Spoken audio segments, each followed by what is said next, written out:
Hi అండి. కర్కటే పూర్వ పాల్గొన్యాం తులసీ కాననోద్భవం పాండ్యే విశ్వంభరం గోదాం వందే శ్రీరంగనాయకీం. ఆండాళ్ తిథి నక్షత్రము ఆగస్టు నెలలో స్టార్టింగ్లో వస్తుందండి.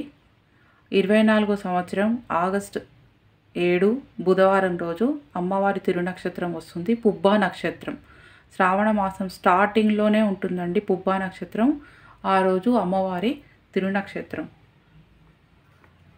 ఈ అమ్మవారు గోదాదేవి విష్ణు చిత్తులు అనే భక్తుడికి భూమి లోపల లభిస్తుంది. ఈ గోదాదేవి అయోనిజగా జన్మించింది, అంటే తల్లి గర్భంలో కాకుండా అవతారం ధరించడం. ఈ గోదాదేవికి చిన్నప్పటి నుండి కృష్ణుడంటే చాలా ఇష్టం. అలా తన తండ్రిగా పెంచిన విష్ణు చిత్తుల వారికి రంగనాయుడి కోసం కట్టే మాలలను తాను ధరించి తన ప్రతిబింబాన్ని చూసుకొని యథావిధిగా పూలబుట్టలో పెట్టేది. అది తెలియని విష్ణు చిత్తుల వారు ఆ మాలను తీసుకెళ్ళి రంగనాయకుడికి సమర్పించేవారు. ఆ రంగనాథుడు అమ్మవారు ధరించిన మాలంటే చాలా ఇష్టపడేవాడు. ఇలా పెరిగి పెద్దయిన గోదాదేవి ఆ రంగనాయకుడిని పెళ్లి చేసుకోవాలని అనుకొని ఇలా రోజు తన అవతారాల్ని మార్చుకుంటూ చూసి మురిసిపోతూ ఉండేది. అలా ఈ గోదాదేవి రంగనాయకుడిని వివాహం చేసుకుంది.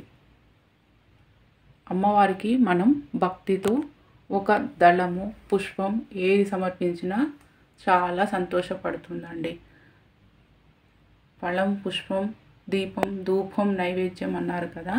అమ్మ ఏది అడగదండి. మన శక్తి కొలది మనం ఏది సమర్పించినా అమ్మ చాలా సంతోషపడుతుంది. మనం ఎలా అయితే మన పిల్లల పుట్టినరోజు జరుపుకుంటామో అలా అమ్మవారికి కూడా మన అమ్మగా, మన కూతురిగా అనుకొని అమ్మవారిని పూజించి పులిహోర, దద్దోజనము, చక్కెర పొంగలి మన శక్తి కొలది ఒక ఫలం సమర్పించినా కూడా అమ్మవారు చాలా సంతోషిస్తారు. ఈ గోదాదేవి రచించిన 30 పాసురాలనే మనం ధనుర్మాసంలో తిరుప్పావైగా చదువుకుంటాము.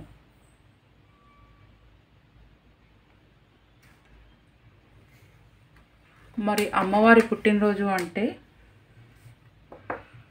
మనకు చాలా ఇష్టం కదా.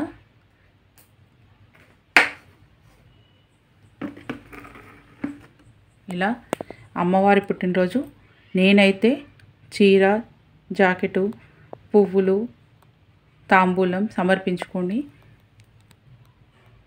అది తిరిగి నేను కట్టుకుంటానండి. లేదా దేవాలయంలో సమర్పించుకోవచ్చు, అది మీ ఇష్టం. శక్తి కొలది మాత్రమే చేయాలండి. ఆర్భాటాలు ముఖ్యం కాదు. స్వచ్ఛమైన మనసు, పవిత్రమైన వస్త్రాలు అంటే ఉతికిన బట్టలు ధరించి మనం పూజ చేయడం ముఖ్యమండి.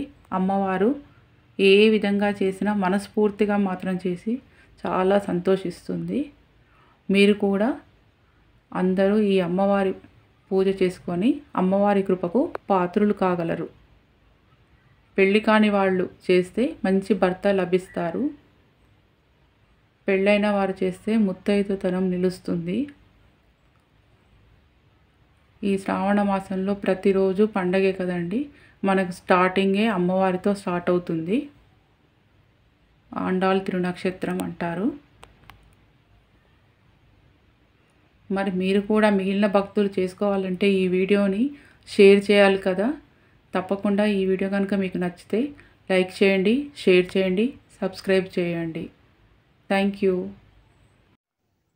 పూజ అయినాక చివరిగా మనం మంగళారతి ఇవ్వాలండి. మంగళారతి ప్లేట్లో ఎప్పుడు కుంకుమకాయ కానీ లేదా కుంకుమ వేసుకొని 2 పువ్వులు పెట్టుకొని మంగళారతి ఇవ్వాలండి. ఉత్త మంగళారతి ప్లేట్లో మంగళారతి దీపాలతో ఇవ్వకూడదు. ఇప్పుడు మీకు వచ్చిన మంగళారతి పాడండి, లేదంటే వీడియో అయినా ఆడియో అయినా ఏదైనా ప్లే చేసుకొని ఇవ్వచ్చు.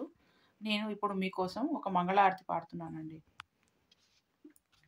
ఉయ్యాల చెంపాలలు గరావమ్మ, ఉయ్యాల జంపాలలు గరావమ్మ, కొలలేని భోగాల తూగుటుయ్యాల, ఉయ్యాల జంపాలలు గరావమ్మ.